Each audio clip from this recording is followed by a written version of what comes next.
Hi welcome back. അപ്പം ഇന്നത്തെ വീഡിയോയിൽ ഞാൻ കാണിക്കാൻ പോകുന്നത് ഈ ബട്ടർ ഡേസീനെ കുറിച്ചിട്ട് പറയാനാണ്. ഒരു കുഞ്ഞു വീഡിയോ ആണ് കേട്ടോ. അപ്പോൾ ഈ ഒരു പൂക്കൾ എൻ്റെ വീട്ടിലല്ല, എൻ്റെ വല്യമ്മയുടെ വീട്ടിലുള്ളതാണ്.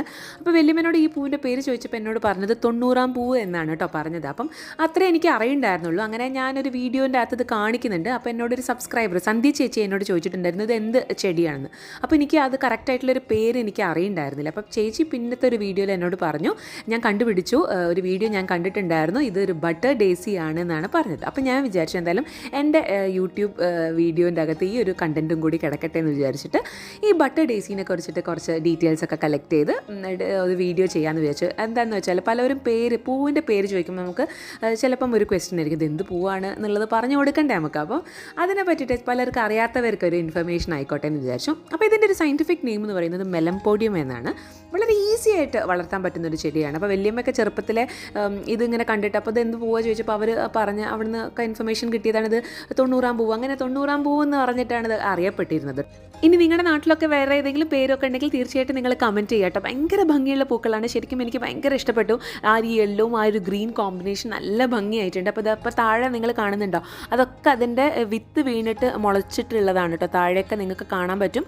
ഒരൊറ്റ ഇതെന്നാണ് ഇത്രയും പൂക്കൾ വന്നിട്ടുള്ളത്. അപ്പം നമുക്ക് ഓരോരോ തൈ മാറ്റി കഴിഞ്ഞിട്ട് നമ്മളിങ്ങനെ നല്ല ഭംഗിയിൽ ഇങ്ങനെ അറേഞ്ച് ചെയ്ത് വെച്ചിട്ടുണ്ടെങ്കിൽ, അതായത് ഒരു ലാൻഡ്സ്കേപ്പിംഗ് ഒക്കെ പോലെ അറേഞ്ച് ചെയ്ത് വെച്ചിട്ടുണ്ടെങ്കിൽ നല്ല ഭംഗിയായിരിക്കും. വിട്ട് ചെയ്യണം കേട്ടോ. എന്ന് വെച്ചാൽ ഒരൊറ്റ ഇതെന്നാണ് ഇത്രയും പൂക്കൾ നമ്മൾ കാണുന്നത്.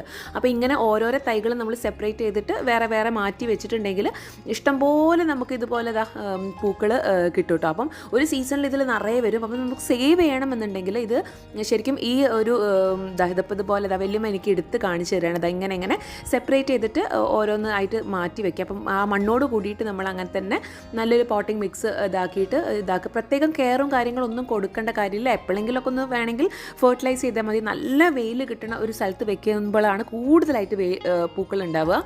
നമ്മൾ മിക്കവാറും പൂച്ചെടികൾ ശരിക്കും ഒരുവിധം പൂക്കളൊക്കെ ഇട്ട് കഴിഞ്ഞ് ശരിക്കും നമ്മൾ സോഫ്റ്റ് പ്രൂണിംഗ് ഒക്കെ ചെയ്ത് കഴിഞ്ഞിട്ട് വീണ്ടും ശാഖകളൊക്കെ വന്ന് വീണ്ടും പൂക്കൾ വരില്ല. പക്ഷേ ഇതങ്ങനെ ചെയ്യേണ്ട. ഇത് ശരിക്കും ഒരു സെൽഫ് ക്ലീനിങ് പ്രോസസ്സാണ് മൂപ്പർക്കുള്ളത് ഈ ഒരു ചെടിക്ക്. അപ്പം ഡെഡ് ഹെഡിങ്ങോ കാര്യങ്ങളോ ഒന്നും നമ്മൾ ചെയ്യേണ്ട. അത് സ്വയം തന്നെ അതിനെ റിമൂവ് ചെയ്തിട്ട് പൂക്കൾ അത് ഉണങ്ങിക്കഴിഞ്ഞ് കൊഴിഞ്ഞു പോയി വീണ്ടും അതിന് ബ്രാഞ്ചസ് വന്ന് വീണ്ടും പൂക്കൾ വരികയാണ് ചെയ്യുന്നത്. അപ്പോൾ അതങ്ങനെ ഒരു കണ്ടിന്യൂസ് ആയിട്ടുള്ളൊരു പ്രോസസ്സാണ്.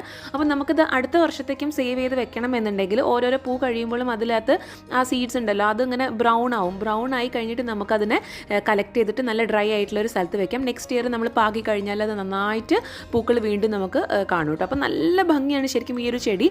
ഒരുപാട് മെയിൻ്റനൻസും ഇല്ല, ഒരു ബിഗിനറിനൊക്കെ സുഖസുന്ദരമായിട്ട് നോക്കാൻ പറ്റുന്നൊരു ചെടി. ഇതിന് വലിയ അസുഖങ്ങളും കാര്യങ്ങളൊന്നും ഇങ്ങനെ പറഞ്ഞു കേട്ടിട്ടില്ല. പക്ഷേ ഒരുപാട് തവണ പൂക്കൾ ഇട്ട് കഴിഞ്ഞാൽ പിന്നെ ചെടിക്കൊരു ക്ഷീണം സംഭവിക്കും കേട്ടോ. അപ്പോൾ അതാണ് പറയുന്നത്, ഇതിന് സേവ് ചെയ്തിട്ട് ആ സീഡ്സൊക്കെ കളക്ട് ചെയ്തിട്ടോ അല്ലെങ്കിൽ അതിൻ്റെ തൈ മാറ്റിയിട്ടൊക്കെ സേവ് ചെയ്ത് വെക്കുക. വേറെ കൂടുതലായിട്ട് എനിക്ക് പറയാനൊന്നും അറിയില്ല ഈ ഒരു ചെടീനെ പറ്റിയിട്ട്. അപ്പോൾ നിങ്ങൾക്ക് എന്തെങ്കിലും ഒരു ഇൻഫർമേഷനോ കാര്യങ്ങളോ ഒക്കെ ഉണ്ടെങ്കിൽ നിങ്ങൾ എന്തായാലും കമൻറ്റ് ബോക്സിൽ കമൻറ്റ് ചെയ്യുക. അപ്പോൾ നിങ്ങൾക്ക് എൻ്റെ ഒരു വീഡിയോ ഇഷ്ടപ്പെട്ടുണ്ടെങ്കിൽ തീർച്ചയായിട്ടും ലൈക്ക് ചെയ്യാനും ഷെയർ ചെയ്യാനും സബ്സ്ക്രൈബ് ചെയ്യാനും മറക്കരുത്. അടുത്ത നല്ലൊരു വീഡിയോ ആയിട്ട് വരുന്നവരെ ബൈ ആൻഡ് ടേക്ക് കെയർ.